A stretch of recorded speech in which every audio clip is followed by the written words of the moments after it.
기도 시리즈 설교를 시작하고 연말까지 끝내려고 애썼는데 여러 가지 행사도 있고 그래서 1월 첫 주까지 이번에는 마치지 못하고 1월 첫 주에 기도 설교를 마치게 되겠습니다. 오늘은 마태복음 6장 10절 말씀으로 나라가 임하옵시며 이러한 제목입니다.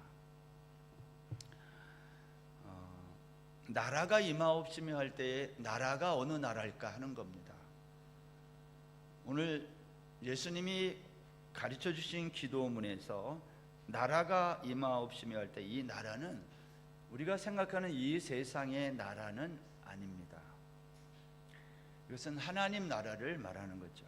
여러분, 나라가 구성되려면 세 가지 요소가 있어야 된다고 우리가 학교에서 배웠습니다.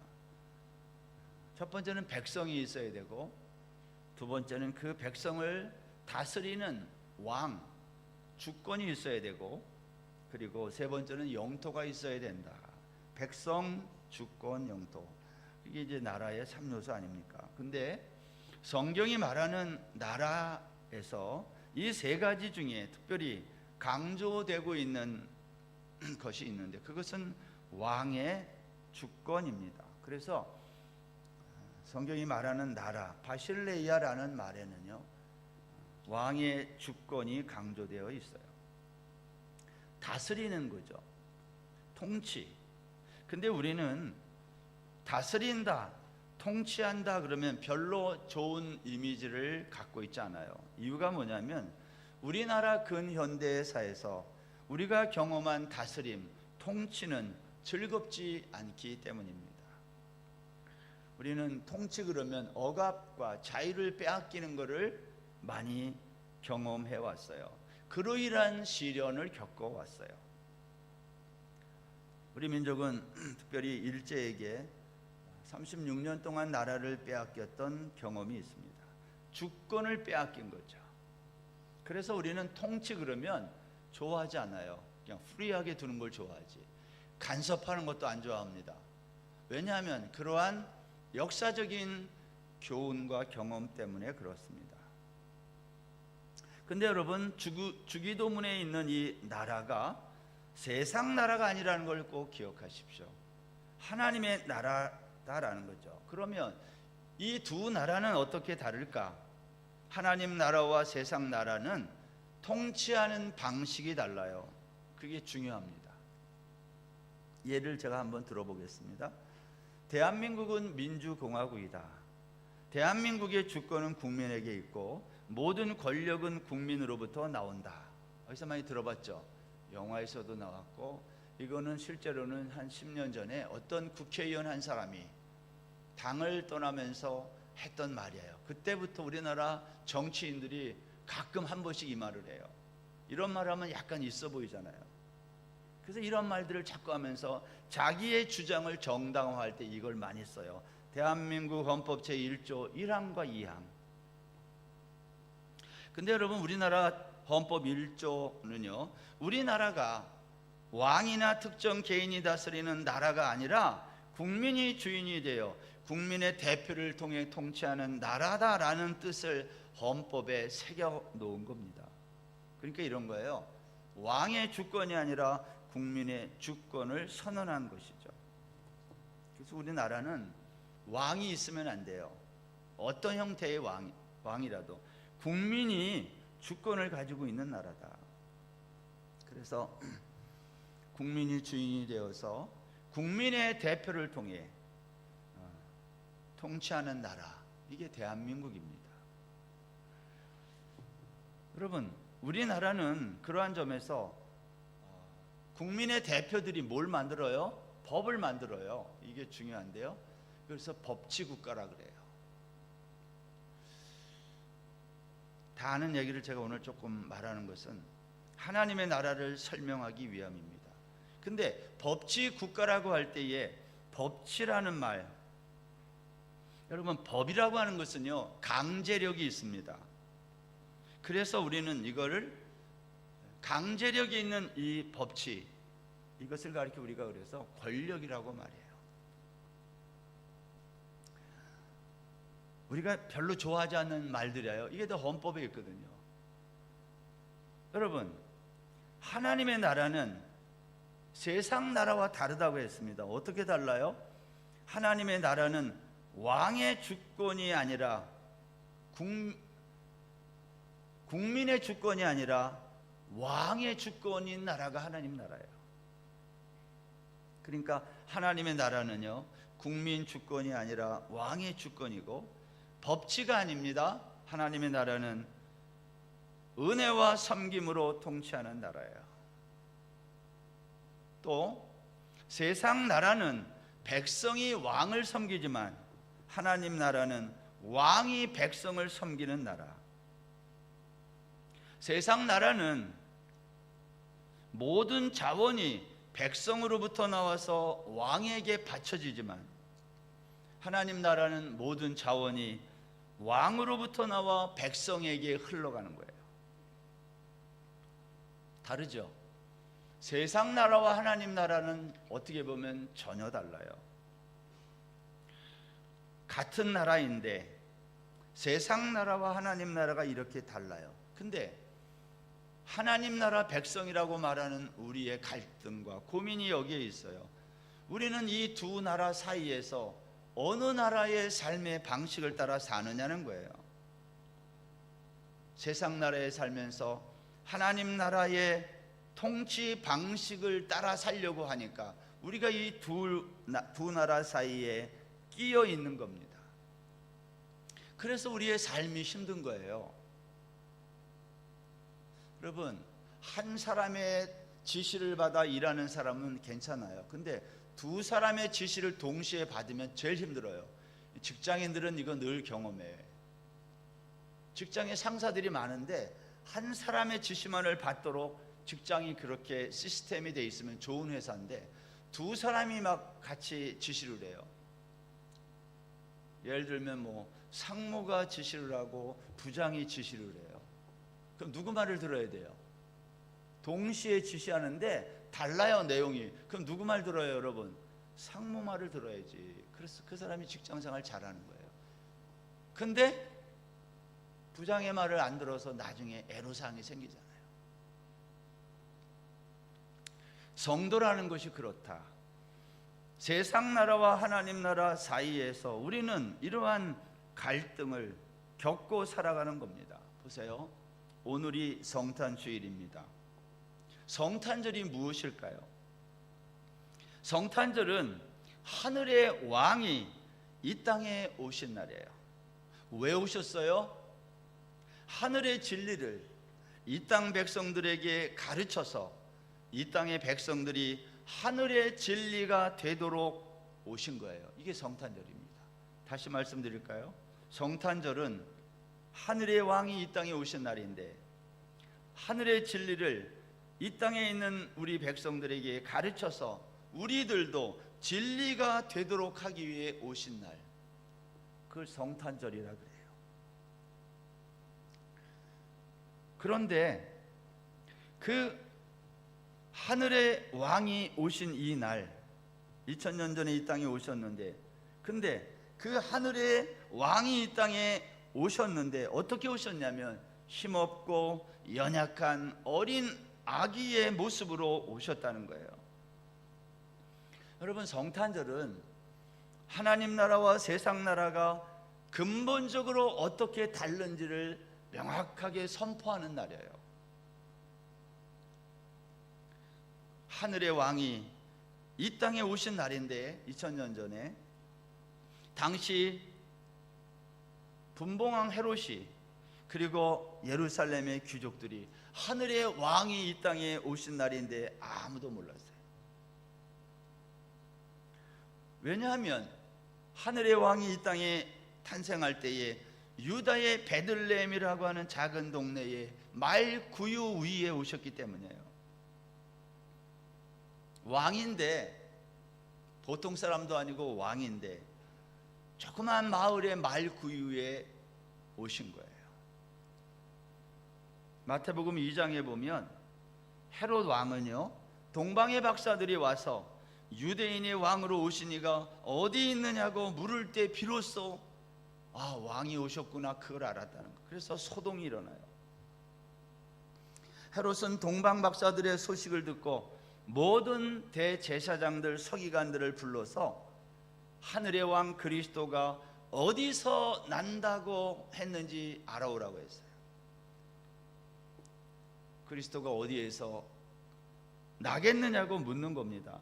대제사장들과 서기관들이 답변합니다. 대제사장들과 서기관들이란 성경에 능통한 사람들이에요. 마태복음 2장 5절에 보면 이렇게 대답했어요. 이르되 유대 베들레헴이오니 이는 선지자로 이렇게 기록된 바, 또 유대 땅 베들레헴아 너는 유대 고을 중에서 가장 작지 아니하도다. 내게서 한 다스리는 자가 나와서 내 백성 이스라엘의 목자가 되리라 하였음이니이다. 하늘의 왕 아기 예수의 오심은요, 갑작스러운 오심이 아니라 오래전부터 선지자들이 예언한 일의 성취라는 거예요. 그러면 다 알아야 되는 거잖아요. 근데 아무도 몰랐다는 거예요. 마태복음 4장 8절에 가면 예수님이 아직 공생애를 시작하기 전 마귀가 예수님을 데리고 높은 산으로 올라가 천하 만국을 보여주면서 이렇게 말했어요. 만일 내가 나에게 엎드려 경배하면 이 모든 나라들과 영광을 주겠다. 마귀가 여기서 말한 천하 만국, 나라는 어느 나라를 말할까요? 그것은 하나님 나라입니다. 세상 나라가 아니에요. 마귀는 법으로 강제하는 나라, 힘으로 통치하는 나라, 백성이 왕을 섬기는 그런 나라를 주겠다고 말한 거예요. 마귀는 예수님에게 이런 세상 나라의 왕이 되라고 유혹한 겁니다. 그런데 이때 예수님이 마귀에게 뭐라고 얘기했어요? 사탄아 물러가라. 왜 예수님이 이렇게 말했을까요? 예수님은 이 세상 나라의 왕으로 오신 것이 아니라 하나님 나라의 왕이시기 때문이에요. 여러분, 이 세상에 사는 사람들, 우리를 포함해서 우리 모두가 지향하는 삶의 목적지는 어디일까요? 여러분은 이 세상에서 어디를 목적지 삼아 지금 살아가고 있습니까? 이 땅에 사는 모든 사람들의 삶의 목적지는 아마도 이 땅에 크고 작은 자리가 있어요. 이 땅에 크고 작은 자리에서 왕이 되는 데 있을 것입니다. 그 자리가 크든 작든 사람들은 왕이 되고 싶은 거예요. 우리 모두가 지금 그 자리를 향하여 한 걸음 한 걸음 가고 있는 거 아닙니까? 제가 그 증거를 보여드리겠어요. 노아 시대 당시에 하나님은 그 시대의 사람들에게 육신이 되었다 이런 말씀을 했어요. 창세기 6장 3절입니다. 여호와께서 이르시되 나의 영이 영원히 사람과 함께하지 아니하리니 이는 그들이 육신이 됨이라. 그러나 그들의 날은 120년이 되리라 하시니라.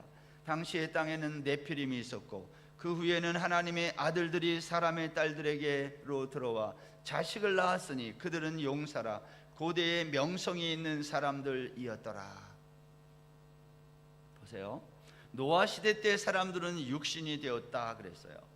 여러분, 육신이 되었다는 말의 의미가 뭘까요? 그것은 4절에 나와 있는데 4절을 보면 육신이 되었다는 말을 이렇게 설명했어요. 거기에 보면 네피림, 용사, 명성 있는 사람, 여기에 나와 있는 네피림, 용사, 명성 있는 사람이란 모두 당대의 왕을 의미해요. 이런 겁니다. 노아의 홍수 심판 이야기 바로 직전에 하나님은 세상에서 왕 같은 왕의 목록에 해당하는 사람들의 이름을 쭉 써놓은 거예요. 이 사람들의 특징은 세상에서 보통 사람이 갖고 있지 못한 힘을 갖고 있는 사람들이에요. 권력이 있는 사람들이에요. 그런데 왜 이 사람들의 이름을 홍수 심판하기 직전에 이 사람들의 이름을 써놨을까요? 이유는 홍수로 이 세상을 심판하는 이유는 이들이 가지고 있는 힘 때문이라는 거예요. 이것이 하나님의 심판의 근거라는 거예요. 여러분 생각해 보세요. 내가 이 세상에서 힘을 가졌어요. 권력이 있어요. 그게 왜 심판의 이유가 될까요? 그 이유는 하나님이 세상에 있는 왕들에게 힘을 주신 이유는 그 힘을 너희를 위해서 쓰라고 준 것이 아니라 그 힘으로 힘이 없는 사람들을 위해 쓰라고 준 거예요. 근데 이 세상의 왕들은 그 힘을 자신들을 위해서만 썼다는 거예요. 그게 심판의 이유예요. 저는 우리 교회에 권력 있는 사람이 없어서 늘 감사하게 생각해요. 그래서 제가 설교를 이걸 마음껏 해요. 권력자가 없으니까 별로 걸릴 게 없어요. 여기 예를 들어서 국회의원 같은 사람 한 사람만 있어도 제가 설교할 때 한참 생각해요. 저 사람이 이 말을 어떻게 알아들을까? 아니면 뭐 장관이나 뭐 이런 사람이 한 사람만 있어도 이게 말하기가 쉽지 않거든요. 여러분, 하나님이 우리에게 통치할 수 있는 왕의 자리에 힘을 주신 이유는 너를 위해서 그걸 쓰라고 준 것이 아니라 그러한 힘이 없어서 고통당하는 사람들을 위해 그 힘을 쓰라고 준 거예요. 그러니까 하나님 만약 이 세상을 심판한다면 그 심판의 근거는 전부 권력자들을 향한 거라는 걸 꼭 기억하세요. 하나님이 나의 영이 이들과 영원히 함께하지 않겠다고 하셨어요. 꼭 기억하세요. 마태복음 4장 17절에 보면 이때부터 예수께서 비로소 전파하여 이르시되 회개하라 천국이 가까이 왔느니라 하시더라. 예수님은 공생에 시작할 당시 회개하라 천국이 가까이 왔다 외치셨어요. 근데 여기에 천국이라고 그랬어요. 나라거든요. 이거를 헬라어 성경에 있는 말 그대로를 천국을 번역하면 이런 말이에요. 그 하늘들의 그 왕국, 이런 뜻이에요. 그 하늘들의 그 왕국. 호 바실레이아 호 우라노스, 이런 말이에요. 여러분, 천국은 이 세상 나라와 다르다는 것을 말하고 있어요. 하나님의 나라는 세상 나라와 그래서 충돌하는 나라입니다.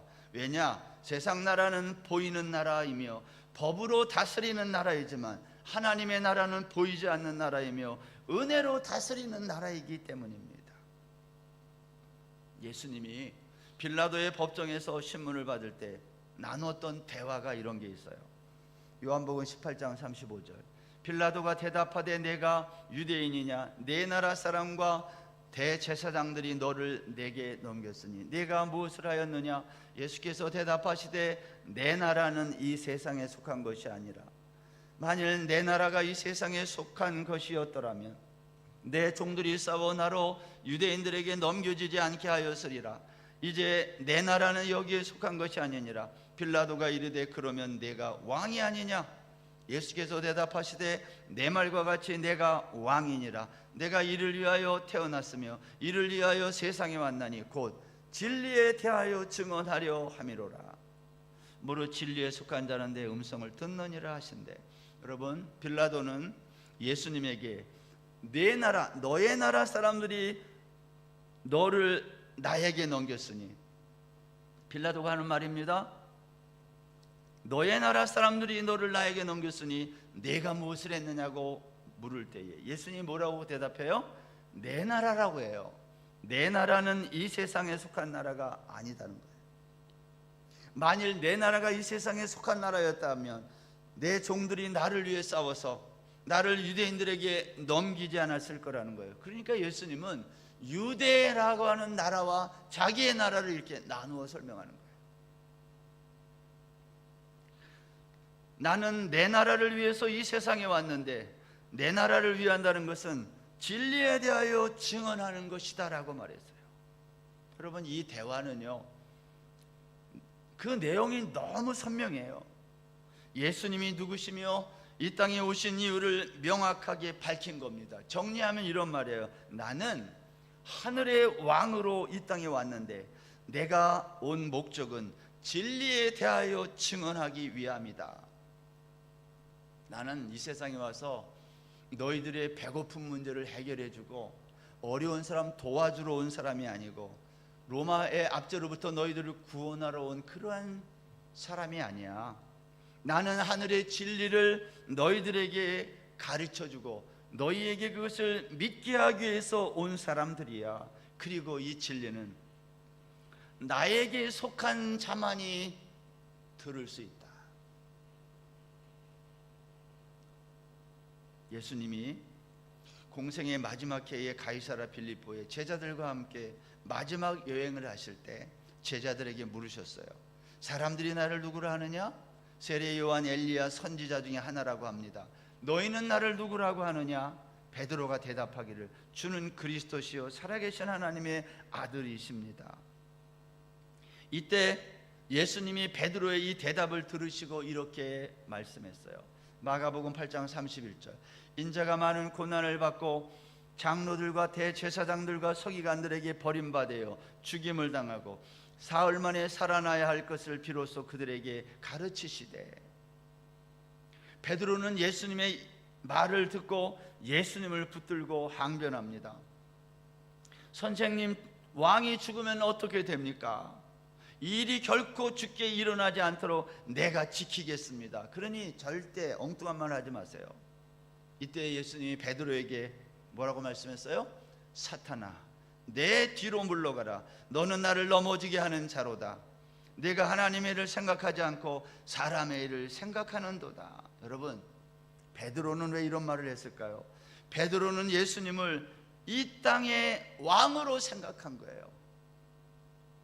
저는 오늘 성탄주일에 우리 태국한인교회 성도들 중에서도 예수님을 이 땅의 왕으로 생각하는 사람이 있을까 해서 오늘 이 말씀을 드립니다.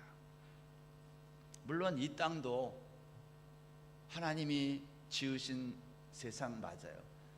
제가 말하는 것은 본질을 말하는 거예요. 우리는 눈에 보이는 이 세상의 왕으로 예수님이 오셨다고 생각하는 거예요. 베드로가 그랬어요. 그러니까 이러한 행동을 했다는 겁니다. 그러나 예수님은 그렇게 하지 않으셨어요. 내가 만약 이 땅의 왕으로 왔다면 나를 추종하는 수만 명의 힘을 규합하여 사내들인 공회를 무너뜨리고 로마로부터 독립을 선언하셨을 것입니다. 근데 예수님이 그렇게 하지 않았어요. 이유가 뭐예요?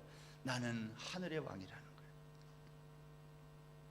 예수님은 하늘의 왕으로 이 땅에 오셔서 세상의 법으로 사형 선고 받으시고 죽은 거예요. 하늘의 왕이, 세상의 왕이 만든 법에 따라 죽은 거예요. 그런데 그것이 끝이 아니라 부활하신 후 다시 나타나셨어요. 근데 다시 나타날 때는 죽기 전에 육신으로 오셨던 그 모습으로 나타난 것이 아니라 예수님은 부활하신 다음에는 어떻게 나타나셨어요? 영원한 존재로 나타나셨어요. 그걸 진리라 그래요. 변하지 않는 거. 예수님은 십자가에 달려 죽기 전까지는요, 배고프면 배고픔을 느꼈고요, 피곤하면 잠을 자야 됐고요, 누가 칼로 자기를 찌르면 아픔을 느꼈던 분이에요. 그러나 부활하신 다음에 다시 나타난 그 예수님은 부활하기 전의 모습과는 전혀 다른 모습인데 우리는 그것을 진리라 그래요. 변하지 않는 거, 영혼 속에 있는 거. 누가복음 23장 42절에 가면 십자가형을 받는 한편 강도가 예수님께 이렇게 말했어요. 예수여, 당신의 나라에 임하실 때의 나를 기억하소서. 이 사람은 이 세상 나라와 하나님의 나라를 깨달은 거 아닙니까? 그러나 다른 편 강도는 예수를 비방하여 말하기를 네가 그리스도가 아니냐, 너와 우리를 구원하라. 예수가 십자가에 달리실 때는요, 율법의 정죄를 받고 사형 선고 받은 죄인 예수로 달린 거예요. 그러나 강도는 죄인 예수를 세상 나라 왕으로 생각하고 내가 만약 왕이면 우리를 구원해봐, 이렇게 조롱했다는 거예요. 네가 왕이라며 그러면 죽지 말고 우리를 구원해야지. 왕이 죽으면 나라가 어떻게 되냐? 네가 살아야 나라도 살고 우리도 살지 않니? 이렇게 묻는 거예요. 여러분, 강도를 구원할 수 있는 자는 율법의 정죄를 받아 십자가에 달린 예수가 아니라 율법의 정죄를 받아 십자가에서 죽고 그리스도로 다시 살아나신 하나님이에요. 반면에 다른 한편의 강도는 십자가의 진리를 깨닫고 말한 거예요. 예수여, 당신의 나라에 임하실 때에 나를 기억하소서. 당신의 나라란 세상 나라, 율법의 나라가 아닌 하나님 나라, 하늘 왕국을 말하는 거예요. 예수님은 하나님 나라를 깨달은 한편 강도에게 말합니다. 내가 진실로 내게 이르노니 오늘 내가 나와 함께 낙원에 있으리라. 나와 함께 있다는 것은 나와 내가 하나, 연합이 되었다는 뜻입니다. 여러분, 진리가 아닌 이 땅에 우리는 하늘의 진리 되신 예수 그리스도와 연합할 때 우리가 진리가 되어 이것을 구원받았다 그래요. 이걸 영생이라 그래요. 세상에 아무리 힘 있는 권력자와 손을 붙잡고 그 사람과 모든 것을 함께 해도 그거는 진리가 아니라 다 썩어 없어지는 거예요. 이스라엘 백성들이 생각한 천국은 하나님의 택함을 받은 선민들의 나라이며 율법을 잘 지키는 자들의 나라로 생각했습니다. 근데 마태복음 3장에 가면 세례 요한이 요단강에서 죄를 자복하는 자들에게 세례를 줄 때 자신에게 오는 바리새인 사두개인들에게 이 독사의 자식들아 그렇게 했어요. 마태복음 3장 7절 보세요.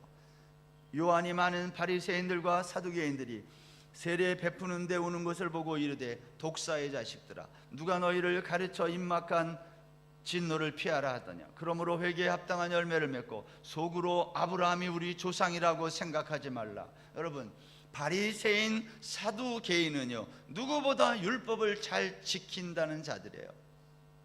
근데 주님은 또 세례 요한은 독사의 자식들이라고 저주를 선포해요.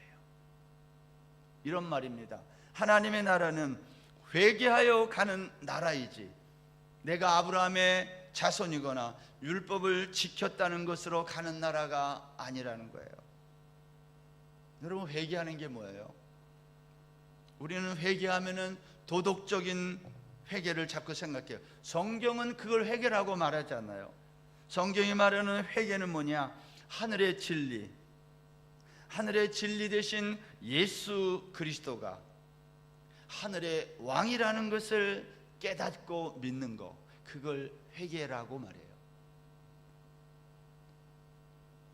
예수가 사람이 아니라 하나님 그리스도다, 그분은 하늘의 왕이다, 그것을 내가 깨닫고 믿는 것, 그걸 회개했다 그래요. 사랑하는 여러분, 회개하셨습니까? 우리가 지난 한 주간 동안 세상에서 나쁜 생각하고 남의 거 훔치고 사기치고 그런 것도 다 죄입니다. 그것도 회개해야 돼요. 그건 도덕적인 죄예요. 근데 성경은 그것 가지고 말하지 않아요. 왜냐? 그것 때문에 천국 가고 지옥 간다면 천국 갈 사람이 없으니까. 성경이 말하는 회개는 하늘의 진리이신 예수 그리스도가 하늘의 왕이라는 것을 깨닫고 믿는 것, 그걸 회개했다고 말해요. 예수님은 주기도문에서 이어서 또 이렇게 했어요. 나라가 임하옵시며, 그리고 뭐라고 그랬어요? 뜻이 하늘에서 이루어진 것 같이 땅에서도 이루어지이다. 하늘에서 이루어진 하나님의 뜻은 무엇일까요? 요한복음 6장 39절에 보면 나를 보내신 이의 뜻은 내게 주신 자 중에 내가 하나도 잃어버리지 아니하고 마지막 날에 다시 살리는 이것이니라. 내 아버지의 뜻은 아들을 보고 믿는 자마다 영생을 얻는 이것이니 마지막 날에 내가 이를 다시 살리리라 하시니라. 하늘에서 이루어진 하나님의 뜻이란 십자가를 말하는 거예요. 예수님은 하나님의 뜻을 십자가에서 다 이루셨어요. 어떻게 이루셨어요? 죽으심으로 이루셨어요. 예수님은 율법 아래에 있는 우리들의 대표로 죽으시고 후에 그리스도로 다시 사셔서 이제는 영으로 우리에게 임하여 우리를 살리신 거예요. 진리의 영으로 이 땅에 오신 하나님은 우리에게 구원의 진리를 가르쳐 깨닫게 하시고 믿게 하신 거예요. 그날이 오늘이에요. 성탄절. 저는 해마다 성탄절이 오면 생각하게 되는 게 하나 있어요. 뭐냐면 믿는 사람과 믿지 않는 사람들이 성탄절을 지내는 방법이 별로 다르지 않다는 거예요. 여러분, 이 땅에 믿지 않는 사람들은 보이는 것을 따라 사는 사람들이에요. 그러나 믿는 우리는 보이지 않는 것을 믿음으로 사는 사람들이에요. 그러니까 달라야 되지 않습니까? 삶이. 지난번 저 하디아이 지역에 홍수 났을 때 일주일 이상 연결이 안 되다가 임태호 선교사님이 첫 번 통화가 됐을 때 임태호 선교사님이 저에게 했던 말이 생각나요. 목사님, 이번에는 좀 도움을 받아야 할 것 같습니다. 그러면서 뒤에 붙인 말이 있어요. 왜냐하면 이번 수해로 인해서 믿지 않는 사람들을 돌볼 수 있었으면 좋겠어요. 이 말의 의미는 이번 홍수가 보이는 것을 따라 살던 사람들에게 보이지 않는 하나님의 나라가 있음을 전파하는 기회가 되었으면 한다는 거예요. 여러분, 보이는 것이 전부라고 믿고 살던 사람들이 근본 홍수 피해는요, 때로는 전쟁이 나도 마찬가지고 그건 절망적인 거예요. 왜냐? 보이는 게 다 없어지니까. 그럼 절망이에요. 그러나 보이는 것이 전부였던 사람들에게 보이지 않는 하늘의 진리로 이 땅에 오신 예수님이 있다는 것을 알게 된다면 이번 홍수는 그들에게 인생 최대의 로또 맞는 사건이 되는 거예요. 우리 주변에 보이는 것에 얽매여서 그것이 홍수가 됐든 전쟁이 됐든, 보세요 여러분, 태국이요, 지금 태국, 우리가 여기 사니까 이 나라가 지금 국회는 해산되고 과도기잖아요. 2월달에 총선한다고 뉴스가 나왔어요. 국회가 해산됐어요. 전쟁이 나고 있습니다. 캄보디아하고. 남부에서는 홍수가 심하게 났어요. 경기가 어렵습니다. 근데 또 C게임이라는 것도 해요. 저는 잘 이해가 안 돼요. 여기 오래 살아도. 왜 그럴까요? 보이는 것을 따라 살면 그렇게 살 수밖에 없어요.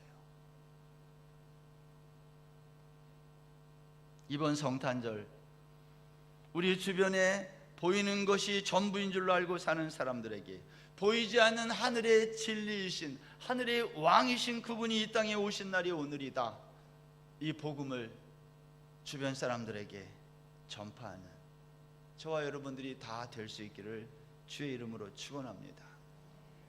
저와 여러분뿐만 아니라 여러분의 가족들, 우리 주변에 있는 사람들이 진리이신 하나님이 이 땅에 오신 날이 오늘이야, 그것을 깨달아 알도록 안타까운 마음으로 이 복음을 전파하는 우리 모두가 되기를 바랍니다.